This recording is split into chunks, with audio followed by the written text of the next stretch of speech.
Guys, we have a problem, and it's a pretty big problem. Let me just show you what I've been up to.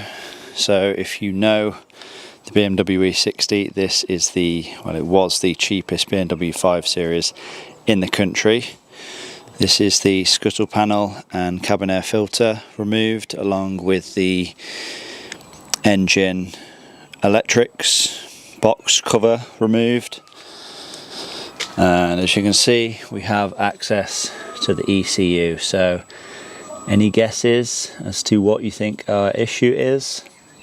So the car has all of a sudden developed a problem. It will not start. Well, sometimes it does start, sometimes it doesn't. Let's head in the car and let me explain. So then, as many of you know, I bought this car for just £650. Now, the previous owner said that he was experiencing some issues with regards to starting it, and I think the issues have finally cropped up for me. So I've been driving the car now for a couple of weeks or so and haven't really had any issues, but just today it's not been wanting to start, and I've had quite a few error codes pop up on the dash, and it's very, very annoying because they're not on there now. As you can see, we just have one for the time and date, and I'm not gonna lie, I have already been doing some diagnosing. So I have disconnected the battery, put both of the terminals together, just to reset the battery or whatever. That done nothing. Also disconnected the IBS, the intelligent battery sensor. Thought it could be an issue with that. No difference. That's actually still disconnected.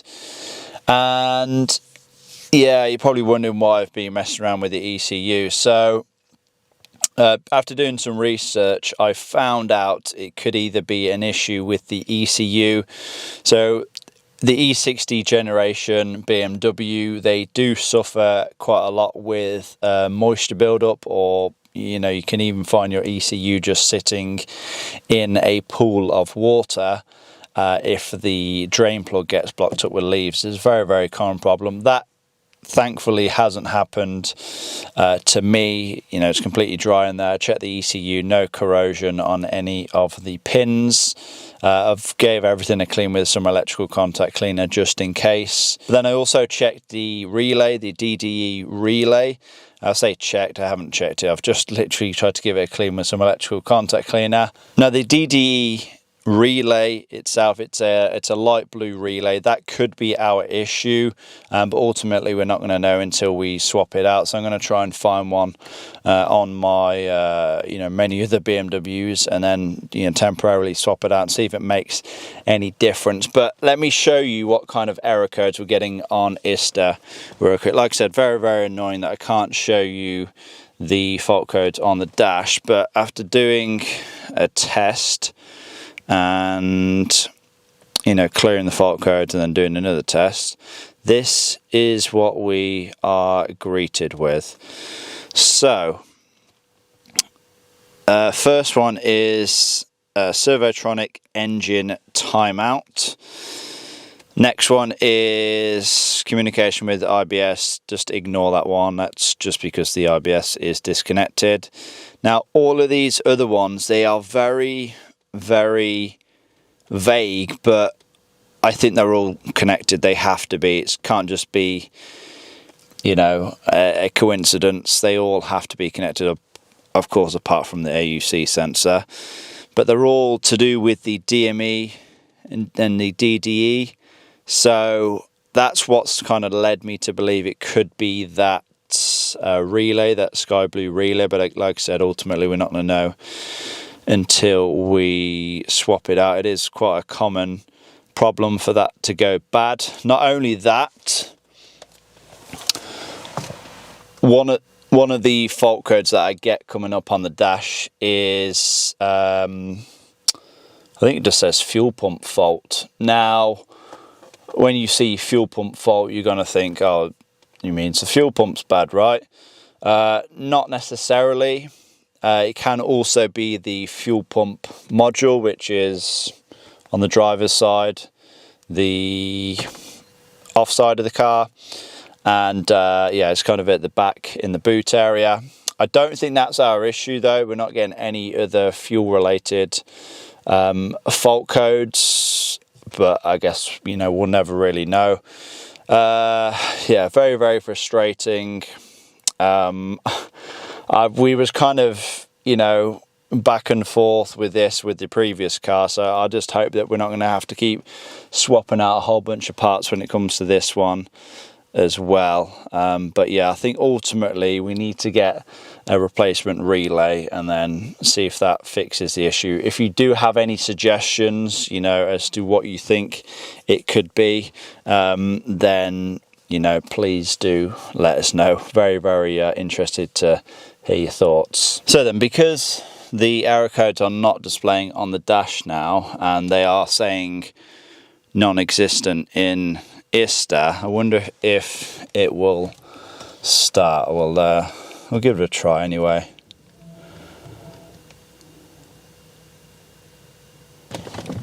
Usually does start when it doesn't show the error codes. Yeah, so look, fires up absolutely fine. You wouldn't even know there is an issue. So it's obviously an intermittent fault. When you know it won't start is when you get the DTC light come on, you get the brake light come on, and then it comes up with start assist inactive. What's the others? As I mentioned, the fuel pump fault, and I believe a DSC error code as well. So yeah, I don't think it could be a coincidence that, you know, all of these are just separate problems. I think that we have an electrical issue and something's not talking to, you know, one of the modules is not talking to each other, and that's why we're just getting all these fault codes at once, and ultimately probably not going to get the voltage to the fuel pump for the engine to fire up.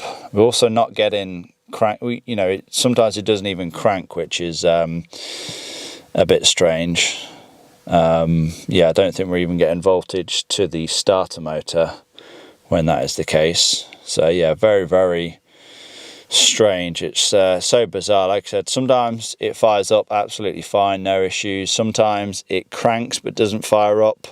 Sometimes it cranks for literally 1 or 2 seconds and then stops, and then sometimes it just doesn't crank at all. So yeah, very, very strange. I'm just hoping once we get that relay swapped out, hoping that will do the trick. So I did take a photo of the check control messages that are displayed. Of course, ignore the PDC failure and the set time and date, but the DBC failure, drive control system failure, that's the DSC system, start assistant active, that's where inactive rather, that's when you know, basically on a hill start, and the fuel pump error code as well. Yeah, I'm fairly certain all of these are directly linked, and if I had to hazard a guess, I'd say they're directly linked through the DTE.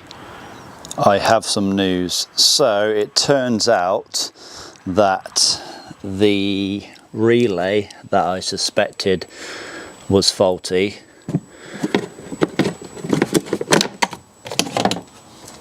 this one just there was indeed faulty. This was the original, that's a new one, just bought directly from BMW. It was like £15 or £16 directly from the dealership, and our issues are now gone. So the car is fixed. The issues, the many starting issues that the previous owner had experienced, were fixed with just a simple relay. So if you are experiencing any of the issues that I have mentioned in this video, sometimes it may crank, sometimes it may not, sometimes you may have the fuel pump faults, sometimes you may have the different stability control lights on and whatever else, you know, basically you cannot start the car when this happens. Check your DDE relay. Very, very simple part to swap out and very, very cheap to replace as well. But yeah, that is this car now back up and running. Well then, that makes a nice change, doesn't it? Yeah, like I said, nice, easy and cheap fix. Not like the previous car when we ended up basically firing a parts cannon at it, replacing, you know, loads of different parts. Some probably were needed, some definitely not. But yeah, I'm just glad that we've got to the source of the issue straight away. It just took a little bit of patience and a little bit of investigating and doing some good research.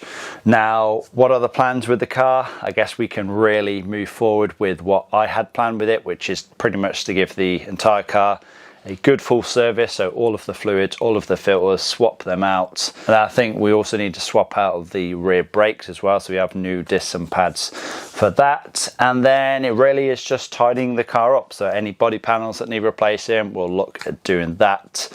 And then yeah, I guess any minor imperfections that the car has, we will look to rectifying that. And then really, I guess the car will be finished, you know, as far as we want to go with it, and it will be ready for sale. So yeah, I'm just glad that we have, you know, got to the issue straight away and we haven't had to drag this out for months and months and months and months again. So yeah, delighted with that. Hopefully you've all enjoyed this video anyway. Please remember to give it a like, leave a comment down below, subscribe if you have not already done so, and I'll see you all in the next one.